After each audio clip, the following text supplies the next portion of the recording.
gusto, ¿eh? Bien, chicos, ¿qué tal están ustedes? ¿Bien? Qué bueno. ¿Y qué tal han pasado la semana?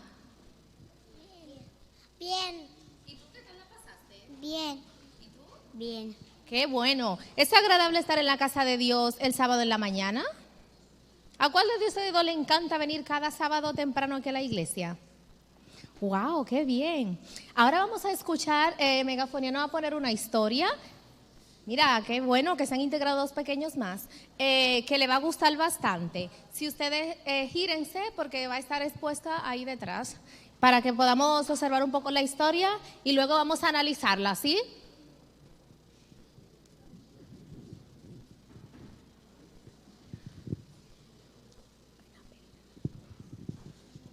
El buen samaritano. Dichosos ustedes que pueden ver todo lo que sucede ahora. A muchos profetas y reyes les habría gustado ver y oír lo que ustedes ven y oyen ahora, pero no pudieron. Maestro, ¿qué debo hacer para tener la vida eterna? ¿Sabes lo que dicen los libros de la ley? Que ame a Dios con todo mi corazón, con toda mi alma, con todas mis fuerzas y toda mi mente, y que ame al prójimo como a mí mismo.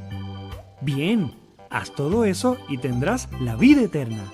Pero, ¿y quién es mi prójimo? Déjame contarte una historia. Un día, un hombre iba de Jerusalén a Jericó. En el camino lo asaltaron unos ladrones y después de golpearlo, le robaron todo lo que llevaba y lo dejaron medio muerto. ¡Ay, ay, ay!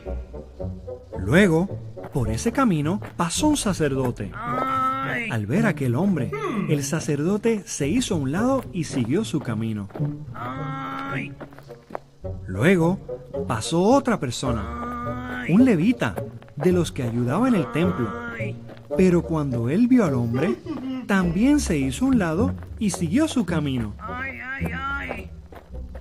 ¡Ay! Pero también pasó por allí un extranjero de Samaria. ¡Ay! Al ver a aquel hombre tirado en el suelo, el samaritano le tuvo compasión. Se acercó y sanó sus heridas. Lo montó en su burro y lo llevó a una posada y allí lo cuidó.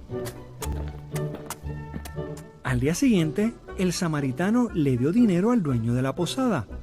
Le pidió que cuidara al hombre herido y le dijo que si el dinero no alcanzaba para cubrir sus gastos, cuando él regresara, le pagaría lo restante. A ver, dime, de estos tres hombres que pasaron por el camino, ¿cuál fue el prójimo para el hombre malherido por los ladrones? Definitivo que el que se detuvo a ayudarlo y lo cuidó luego. Pues tú, haz lo mismo. Nos vemos en casa. Casita de nubes. Suscríbete y mira más videos como este. Chicos, ¿le ha gustado la historia? ¿Alguien me puede decir qué ha aprendido de esta historia? Levantando la mano, ¿quién ha aprendido algo que no sabía? ¿Tú? Muy bien. ¿Qué aprendiste? Que yo no sabía de esa historia, que vinieron unos ladrones a por aquel señor. Ah, tú no sabías que alguien le pudo ayudar o que le hicieron daño. Ah, vale, muy bien. ¿Y alguien más ha aprendido algo o quiere decir algo de la historia? ¿No? Pues yo le voy a hacer preguntas. ¿Cuál fue el título de la historia?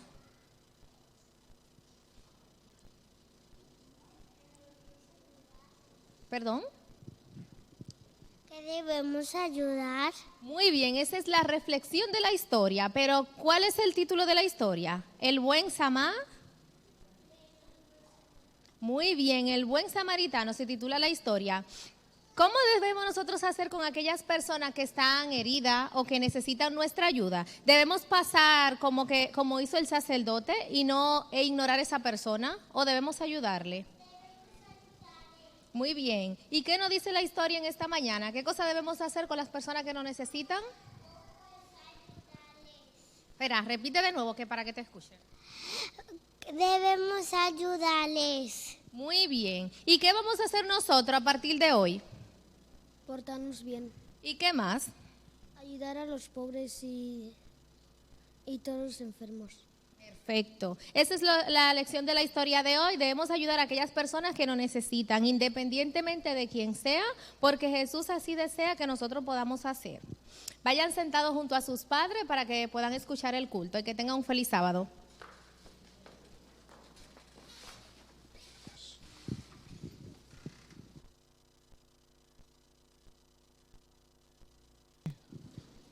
Sí, una aclaración, y es que después del culto pasaremos la ofrenda, en la cual, veis, este sobre, quedan algunos sobres más para aquellos que queráis poner una ofrenda especial para los jóvenes que están haciendo una reforma importante en el Salón de Jóvenes. Se os repartirá esto, si alguno no lo tiene y quiere, ahora los jóvenes tienen algunas sobres que les pueden repartir, ¿de acuerdo?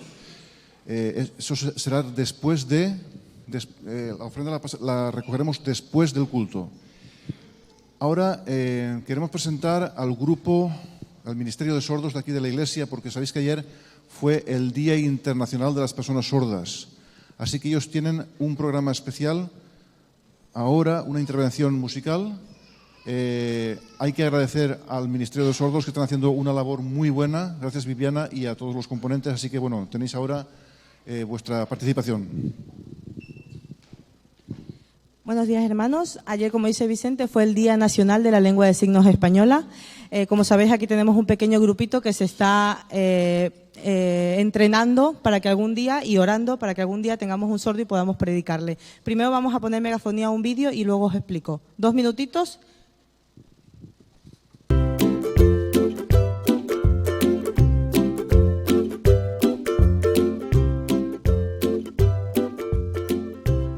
Hola, esto es para Viviana.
compromiso a nivel nacional con todas las iglesias que tienen Ministerio de Sordos.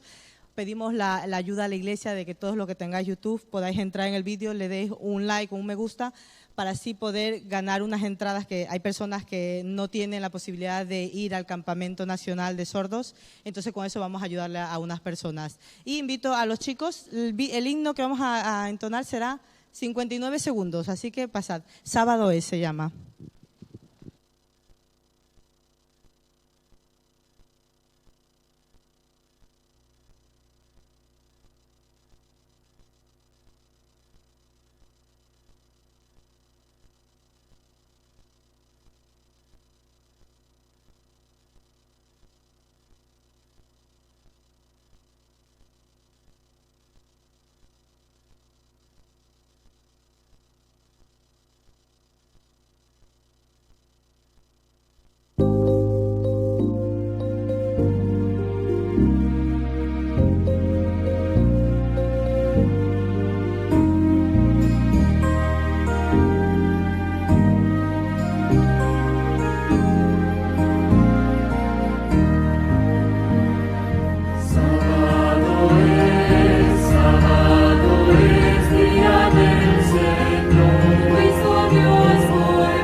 Muy bien, Olga, si eres tan amable. Tal y como se os anunció, este fin de semana el equipo de la Unión está acompañándonos, así que a nosotros nos ha tocado el privilegio de que Olga Calonge esté con nosotros esta mañana. Ella es la responsable de la Fundación ADRA desde hace años. Y aquí somos muy de ADRA, que sí, lo sepas, somos muy de ADRA. Así que, pues nada, que estamos encantados de que nos acompañes. Gracias. Esta tarde ya sabéis, y os he anunciado que el equipo de la Unión tendrá un programa, así que estamos todos invitados, aquellos que podamos y queramos, pues ahí nos veremos en el CEAS, en la iglesia del CEAS. Pues, gracias. Olga, adelante. Gracias. Gracias, Antonio. Buenos días a todos y a todas. Feliz sábado. La verdad es que me alegro de estar aquí. Y de parte de todo el equipo de la Unión Adventista Española, un fuerte abrazo. Estamos hoy repartidos en diferentes iglesias. Me consta que ayer el presidente Óscar López os visitó. Y esta tarde, pues como ha dicho el pastor Antonio Ubieto, a las 5 habrá un programa especial en el CEAS. Un programa sobre todo de acercamiento a nuestro Dios. ¿Me vais a permitir que beba agua solo un minutín antes de comenzar el culto de esta mañana? Y vamos a ver unas imágenes a las que ahora mismo no voy a hacer comentarios, pero que a lo largo de nuestro culto tendrán o adquirirán una importancia, o por lo menos entenderemos el por qué están ahí. Mi culto se titula Lugares Habitables. Vamos a hablar de lugares habitables en esta mañana. Me han dicho que esto va un poco lento.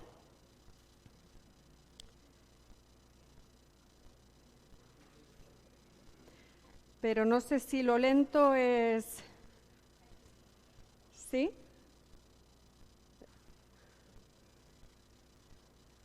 Perdón. Probablemente sea torpeza mía.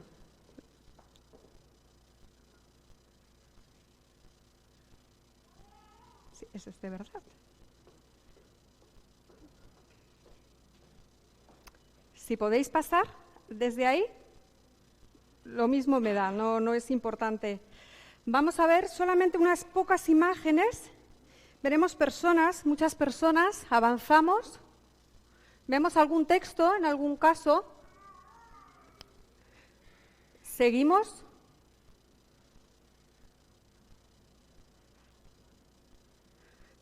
Seguimos.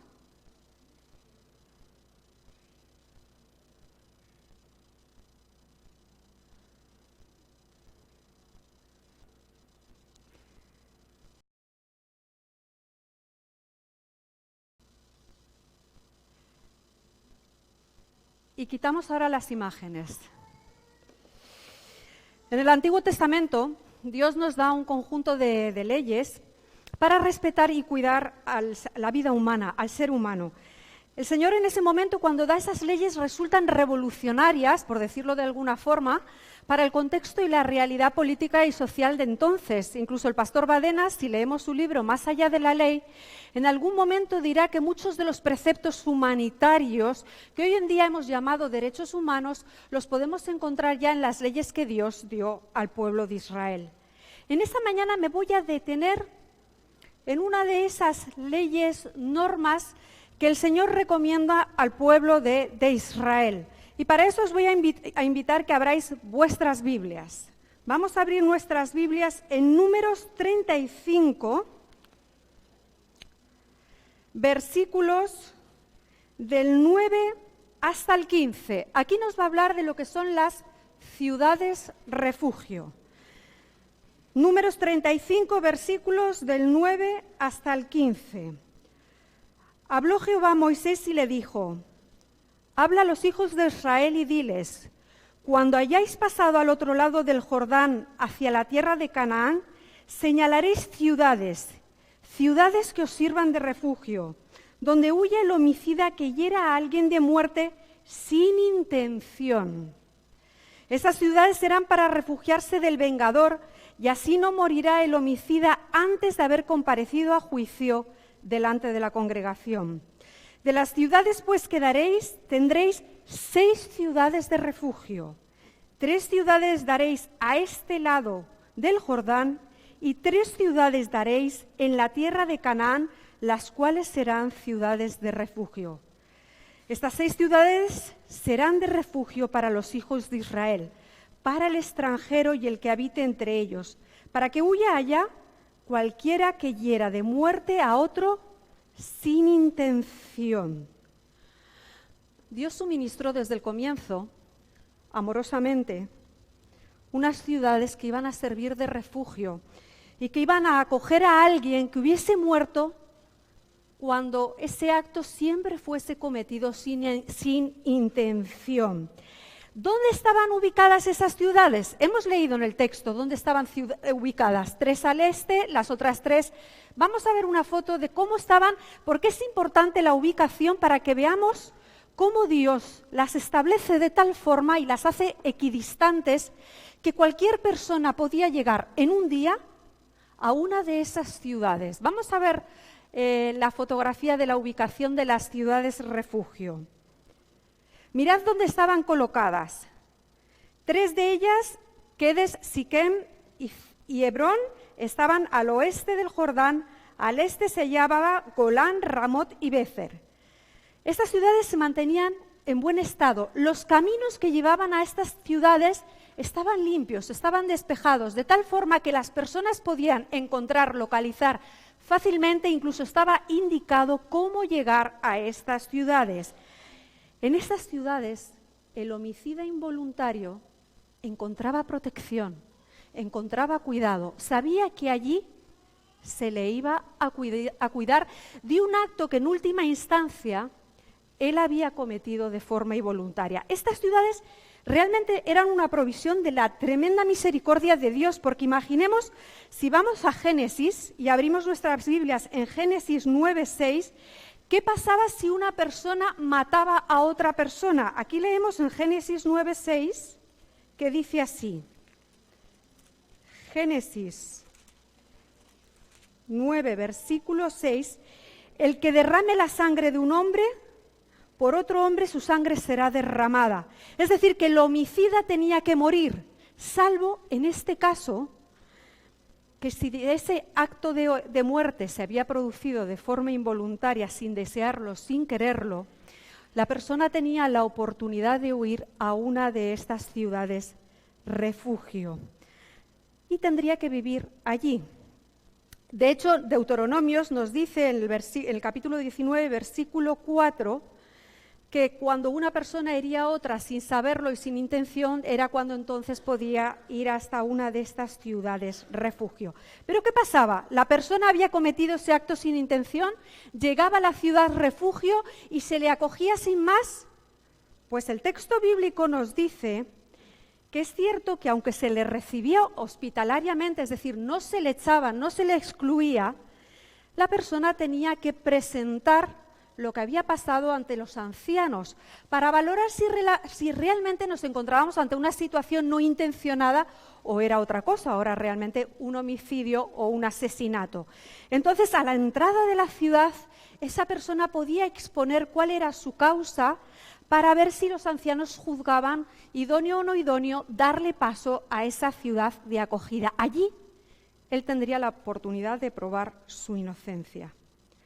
¿Sabéis? Una vez que la persona entraba en esa ciudad,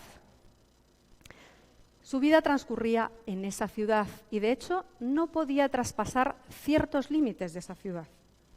Él debía vivir dentro de la ciudad, porque nos dice la Biblia que si incluso la persona llegaba a superar los límites que se establecían, los lindes que se establecían que no podía, y algún familiar del herido, del muerto, lo encontraba, tenía la capacidad de matarlo. Entonces la persona estaba obligada a mantenerse dentro de una circunscripción, dentro de un territorio, sin poder salir de él. No obstante, en esa ciudad se le permitía llevar una vida relativamente normal, podía realizar un trabajo, es decir, podía ser una persona útil para esa comunidad, podía hacer algo. Es decir, no era condenado ni moría por haber cometido un acto de forma involuntaria, sino que se le daba una oportunidad de seguir viviendo. ¿Cuánto tiempo permanecían estas personas dentro de la ciudad refugio? ¿Sabéis cuánto tiempo? Toda la vida, salvo una situación, que era lo que permitía que una persona pudiese salir de esta ciudad refugio. Que muriese el sumo sacerdote. Y alguien podría preguntarse, ¿y por qué la muerte del sumo sacerdote autorizaba a estas personas a abandonar las ciudades refugio? Pues evidentemente porque la muerte del sumo sacerdote era un hecho lo suficientemente relevante y conocido por todos, o se iba a conocer por todos, por lo que iba a llegar a todas las tribus, a todos los rincones, y entonces era una forma de asegurarse que nadie mataría al homicida involuntario si lo veían fuera. Entonces, si se producía la muerte del sumo sacerdote, entonces las personas que habían pedido refugio, que habían pedido protección en una de estas ciudades refugio, podían salir de ella y volver a su lugar de residencia. Ahora, si el sumo sacerdote no moría durante el periodo que ellos estaban ahí, estaban, entendedme el término, condenados a vivir de por vida dentro de la ciudad de refugio. Pero no cabe duda de que era una oportunidad que Dios daba de amor, de misericordia, de justicia hacia unas personas que en un momento dado habían podido cometer un acto no intencionado y se les daba una oportunidad de vivir. La verdad es que cuando miramos los derechos y las leyes que Dios dio al pueblo de Israel en la antigüedad, os prometo, hermanos y hermanas que me escucháis, que son sorprendentes comparadas con las leyes y derechos que tenemos actualmente. Aquí se ve el gran y inmenso amor de Dios una vez más, y lo vemos a lo largo de todo el Pentateuco que Dios tiene hacia el pueblo. Pero además, daros cuenta que en las ciudades refugio, según hemos leído en el texto, tenía acogida cualquiera, hasta el extranjero. Es decir, era un lugar de acogida para cualquier persona con independencia de su origen, en el que podía vivir dignamente sin tener que perder su vida. Dios dio estas ciudades porque en el fondo yo creo que Dios buscaba aplicar, pues eso, justicia, aplicar amor, aplicar misericordia. Y en el fondo era un lugar de paz y de seguridad para las personas que huían. ¿Quitamos la pantalla, por favor?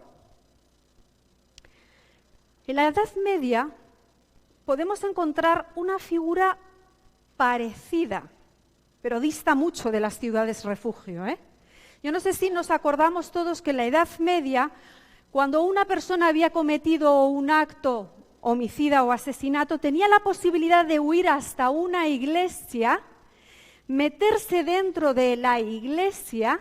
Sabéis que en las iglesias hay cadenas que las bordean, a la fecha lo seguimos viendo. Esas cadenas marcaban un límite. Si tú cruzabas esas cadenas, podías acogerte a sagrado. Y si te acogías a sagrado, estabas pidiendo la protección y el asilo para que no se te pudiese juzgar o castigar por un acto que habías cometido fuera de ese espacio. Lo que pasa es que, evidentemente, esto está muy lejos de la idea de ciudad-refugio que el Señor tenía, porque la ciudad-refugio realmente era para personas que habían cometido actos involuntarios. Sin embargo, esta tradición o esta costumbre que se produce en la Edad Media antigua de acogerse a sagrado daba lugar a que personas que realmente habían cometido un crimen, que realmente habían matado a otro, pidiesen la protección, se cruzasen esas cadenas y quedasen protegidas por ese amparo. Entonces, esto daba lugar a una lucha entre el poder religioso y el poder secular, porque esa persona a partir de ese momento no podía ser juzgada aunque hubiese cometido una atrocidad contra la vida de otra persona. Pero en el fondo, en este caso, en este pequeño ejemplo de lo que pasó en la antigüedad, queremos ver como una imitación, muy lejos, insisto, de esas ciudades refugio que el Señor creó. Llegamos a nuestros días, hermanos y hermanas que me escucháis en esta mañana. Y cualquiera de nosotros podría decir que un hueco en una piedra, un agujero, es un espacio vacío, ¿verdad? En el que yo puedo entrar y quedarme protegido de algo. Sentirme protegido por ese hueco, por ese espacio del mal tiempo, de que me persigan, de las amenazas. Los seres humanos, en nuestra búsqueda por encontrar un espacio de protección, de cuidado, de amparo, esos huecos los buscamos, los ansiamos. Esos huecos pueden ser físicos, pueden ser espacios físicos. Podemos buscar espacios físicos donde refugiarnos, como he dicho, en una roca. Pero no voy a hablaros de los espacios físicos en esta mañana. Voy a hablaros de los espacios simbólicos. No del lugar, del edificio que nos protege. Y entonces os preguntaría en esta mañana, ¿qué es un lugar simbólico de protección? ¿Qué podríamos pensar que es un lugar de protección, un espacio simbólico de protección? ¿Qué es? Pues ya que estoy yo aquí y estoy hablando, pues me atrevo a decir que según yo entiendo, un lugar de protección, un lugar simbólico, es ese espacio, esa actitud, esa disposición que yo tengo hacia el prójimo, hacia el que tengo a mi lado, próximo o no próximo, para que la persona que está cerca de mí se sienta respetada, para que la persona que está cerca de mí se sienta amparada, para que la persona que está cerca de mí sienta que realmente se le hace justicia, para que la persona que está cerca de mí sienta que a mi lado hay amor, hay misericordia. Es decir, en el fondo, los lugares simbólicos son actitudes y disposiciones que cada uno de nosotros podemos tener ante las personas que nos rodean. ¿Verdad que en estos tiempos estamos cansados de oír guerra, conflicto, persecución, migraciones, muros, especulación financiera, vallas, a que nos hemos cansado de escuchar todo esto y la verdad es que lo que nos viene o lo que va a venir no va a ser mejor? Es decir, la situación de nuestro mundo, las dificultades tanto sociales como económicas cada vez son mayores porque así está escrito y porque así va a ocurrir. En ese contexto, hermanos y hermanas que me escucháis, es necesario que creemos lugares habitables para los seres humanos que tenemos a nuestro alrededor. En este contexto, más que nunca, es necesario que tú y yo nos preocupemos de crear lugares simbólicos, no físicos, donde las personas sientan que son importantes, donde las personas sientan que se les ama, donde las personas sientan que se defienden. Tenemos que crear esos espacios, pero a veces, ¿sabéis? Y no penséis que digo que sea malo.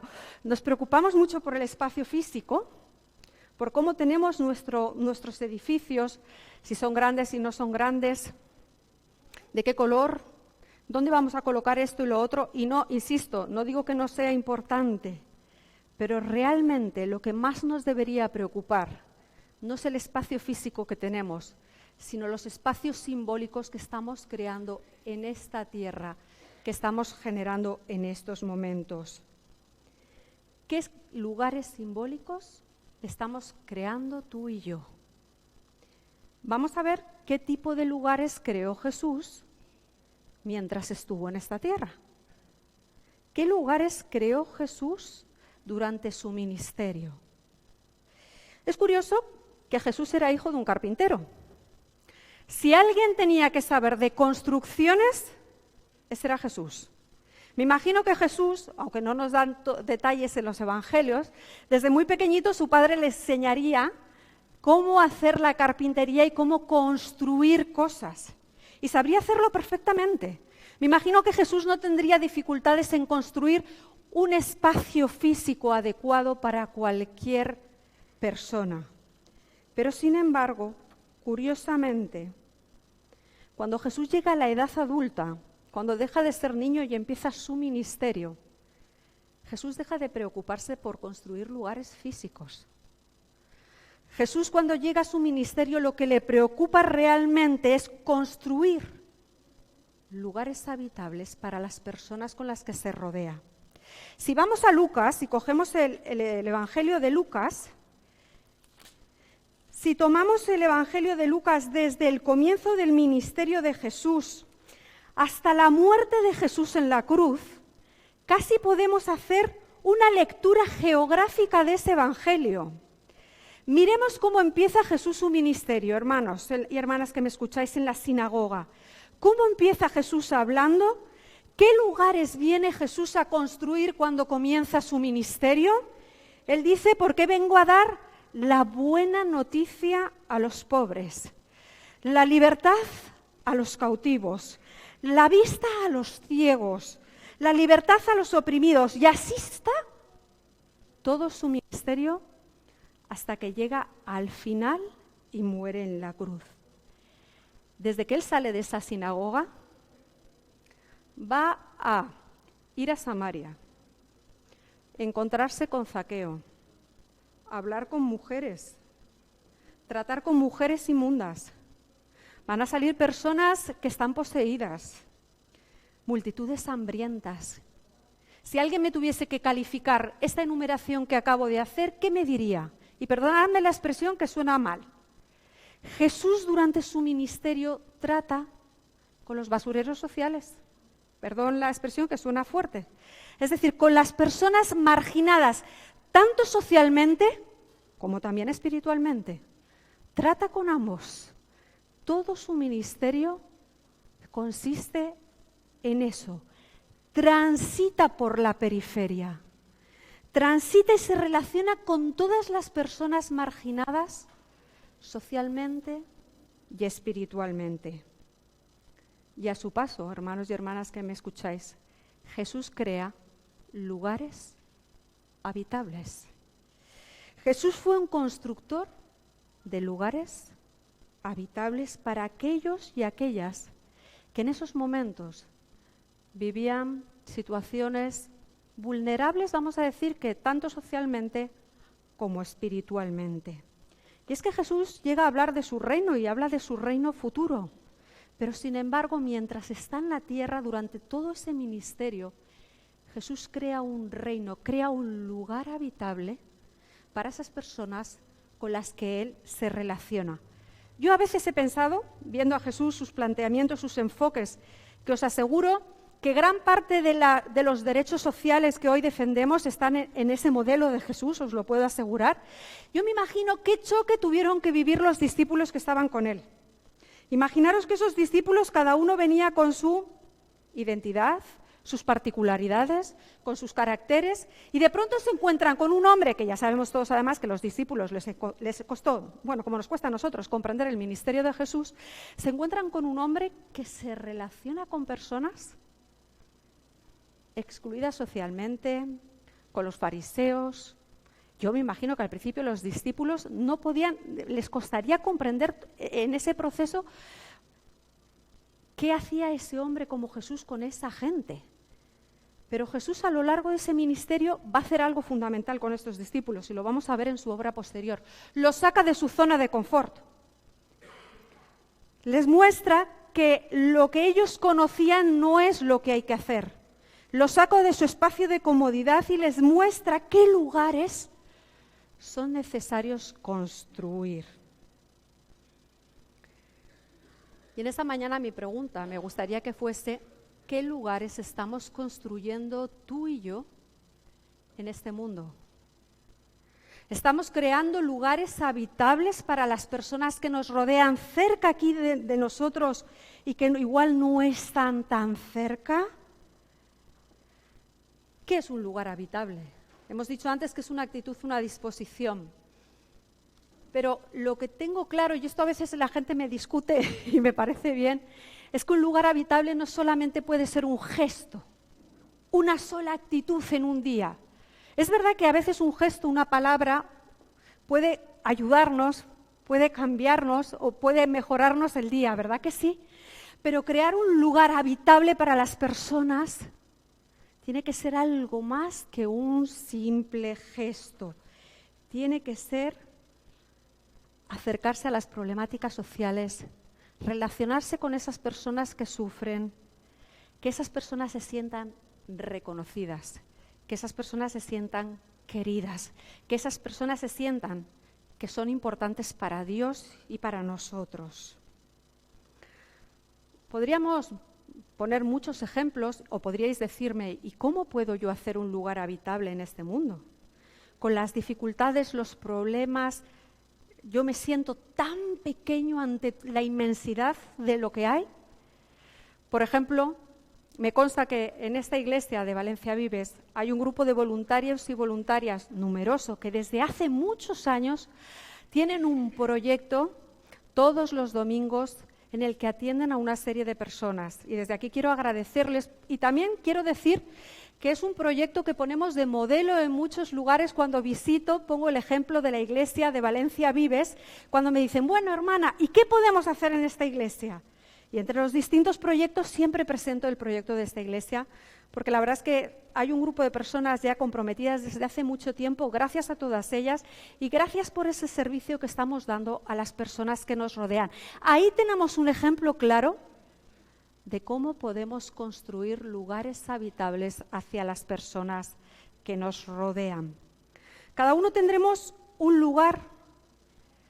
Os cuento así a modo de anécdota que hace unos meses, en el mes de diciembre, y por mi responsabilidad en ADRA, participo en determinados espacios.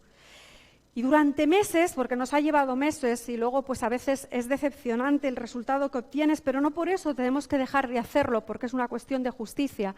Durante meses estuvimos incidiendo en los diferentes grupos políticos, y hablo de grupos políticos de todos los colores y de todas las ideologías, para que el presupuesto general del Estado, ese dinero que se destina a todos los ministerios, destinase más ayuda para las políticas sociales y las políticas de cooperación. Es el dinero que se destina a los proyectos exteriores. Sabéis hablar con cada grupo político para pedir, por favor, el apoyo para que un poquito de ese presupuesto, que os aseguro que es poco, se destinase a ayudar. Habíamos conseguido que algo se incrementase, que algo mejorase respecto al año anterior. Finalmente, ¿qué pasó? Cuestiones políticas, que no entramos en ellas, el presupuesto no consiguió los apoyos o los respaldos suficientes y ese presupuesto finalmente no se aprobó. Y además se prorrogó el presupuesto del Estado del año anterior y además se convocaron elecciones, es decir, se nos produce una situación complicada. Pero este ejemplo lo muestro porque hay personas en este mundo que están intentando generar espacios, generar lugares habitables. ¿Cuáles son las motivaciones de esas personas? Pues evidentemente, hermanos y hermanas, las motivaciones son muchas y las hay de diferentes tipos. Pero nosotros, como cristianos y cristianas que somos, creo que tenemos una motivación fundamental que nos debería llevar a estar dedicados y comprometidos con generar espacios habitables. Si vemos que Jesús, todo su ministerio es la construcción. ¿Podemos quitarle la imagen, si os parece? No me oye. si vemos que todo el ministerio de Jesús es la construcción de un lugar habitable y ese es nuestro modelo, ese es el ejemplo claro de lo que es el voluntariado, la acción social, el compromiso, que más nosotros no deberíamos seguir a ese modelo para construir lugares habitables. Hermanos, creó esos lugares habitables en solo 3 años. Solo tuvo 3 años para cambiar los espacios con los que él se relacionaba y los transformó y los cambió.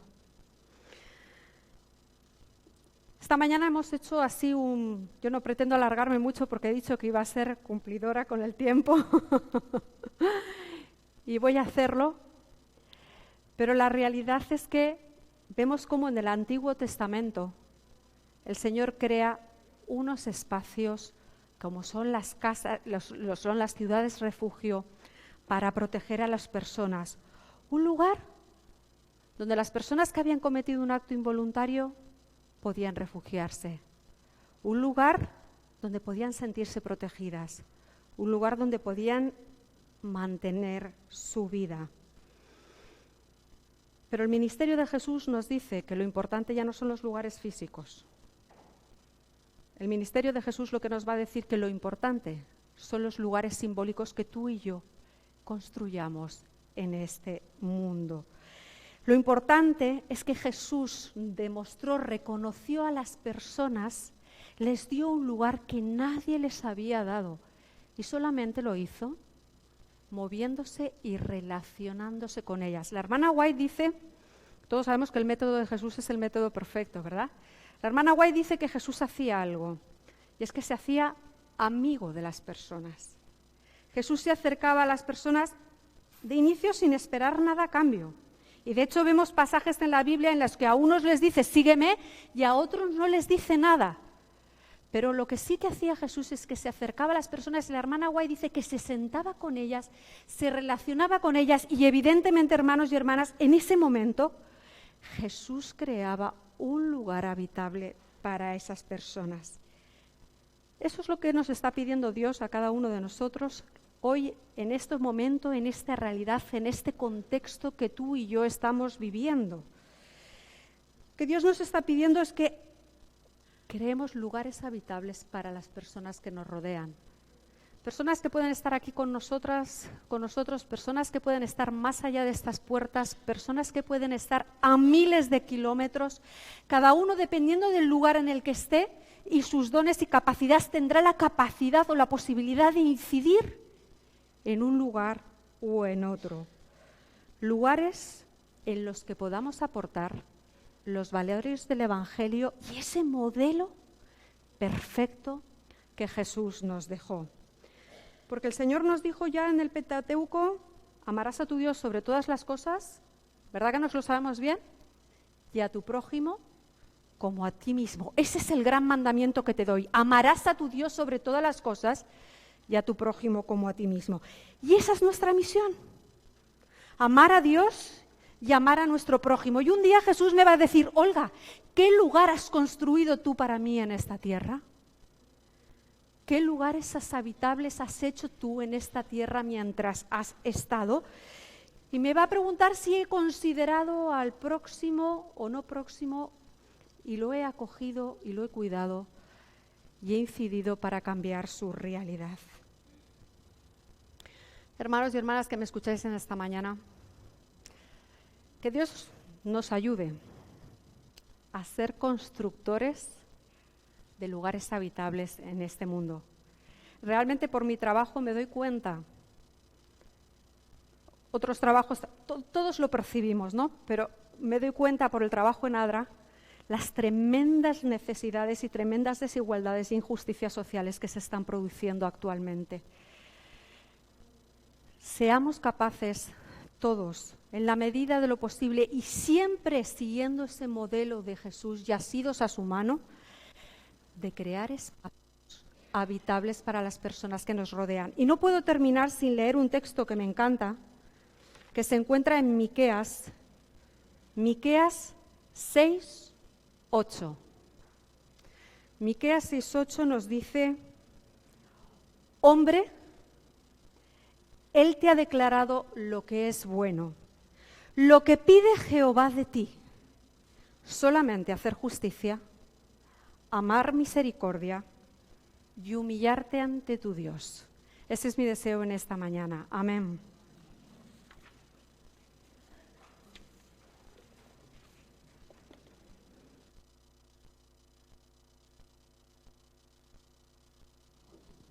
Gracias.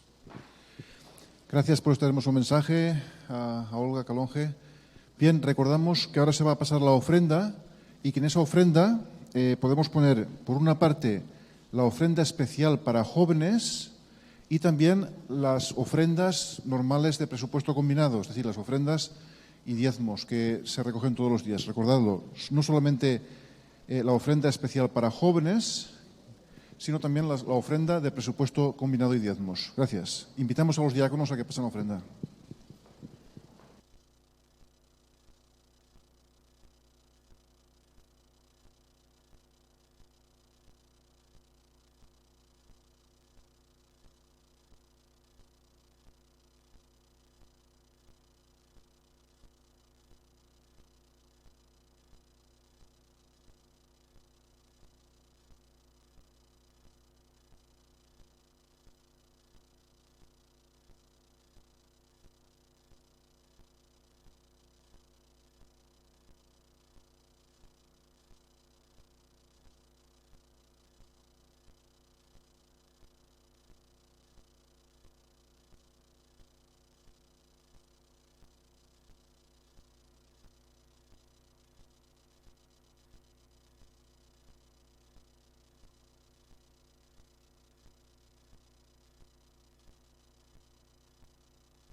tal como estamos, inclinemos nuestros rostros para orar. Amado Padre Celestial, te agradecemos de este bonito sábado, de este día que has separado para nosotros. Ayúdanos a nosotros también separar tiempo, fuerzas para aquellos que lo necesitan.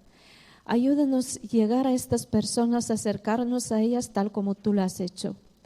Ayúdanos a ser un refugio para ellos tal como tú lo eres para nosotros. Mostrarles tu amor para que puedan llegar a ti. Gracias te damos por todos. Cuídanos y ayúdanos a cuidar a los demás también.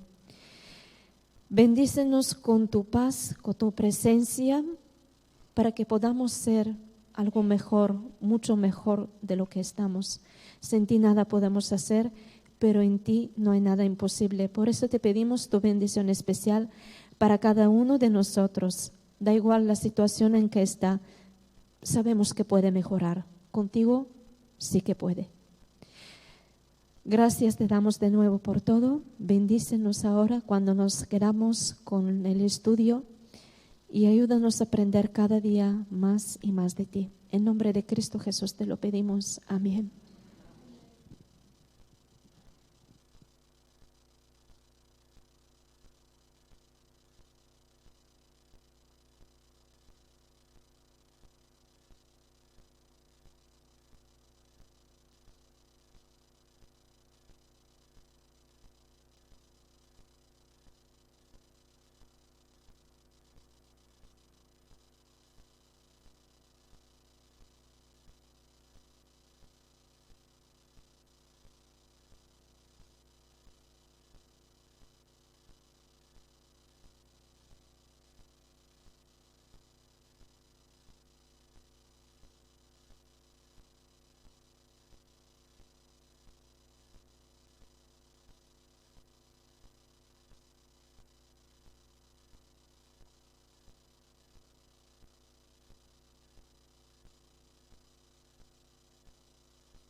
Nos podemos sentar.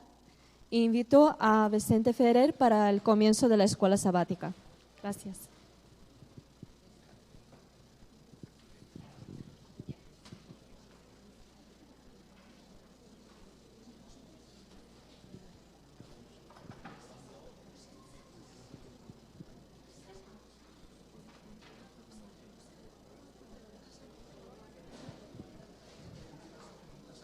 Que venga, ¿eh? Porque está previsto el vídeo. No, yo no, son David, ya me imagino que se van. Bueno, queridos hermanos,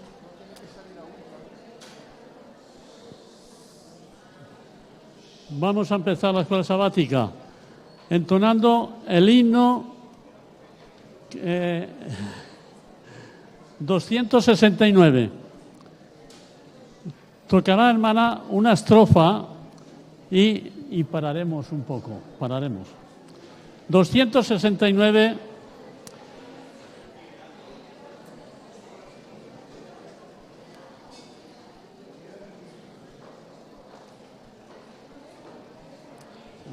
Más fuerte. Cabo. Cuando quieras. Cuando quieras ya. Para que se callen, para que se callen, para que se callen.